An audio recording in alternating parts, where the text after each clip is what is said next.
চাঁপাইনবাবগঞ্জে বিগত কয়েকদিন ধরে শীতের তীব্রতা আশঙ্কাজনক হারে বৃদ্ধি পেয়ে তাপমাত্রা নেমে এসেছে ৮ থেকে ৯ ডিগ্রিতে। হাড় কাঁপানো শীতে প্রচণ্ড দুর্দশার মধ্যে পড়েন দুস্থ, ছিন্নমূল ও অসহায় মানুষ। ব্যাহত হয় তাদের স্বাভাবিক জীবনযাত্রা। শীতার্ত মানুষের কষ্ট উপলব্ধি করতে পেরে গত ১১ জানুয়ারি মহানন্দা ব্যাটালিয়ন ৫৯ বিজিবির অধিনায়কের নিজ উদ্যোগে লোকচক্ষুর অন্তরালে বিনা প্রচারণায় রাতের আঁধারে চাঁপাইনবাবগঞ্জ জেলাধীন শিবগঞ্জ উপজেলার দায়িত্বপূর্ণ সীমান্ত এলাকায় অসহায় মানুষের পাশে উষ্ণতার প্রতীকস্বরূপ কম্বল নিয়ে হাজির হন। তার এমন মানবিকতায় সুবিধাভোগীরা আবেগাপ্লুত হয়ে পড়েন এবং বিজিবির প্রতি গভীর কৃতজ্ঞতা প্রকাশ করেন।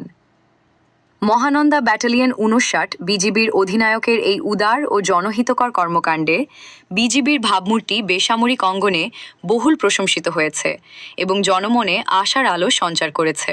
মহানন্দা ব্যাটালিয়ন অধিনায়কের মানবদর্দী কর্মকাণ্ডে সমাজের বিত্তবান ও প্রভাবশালীরা উৎসাহিত ও অনুপ্রাণিত হবে বলে মনে করছেন ওই এলাকার সাধারণ জনগণ।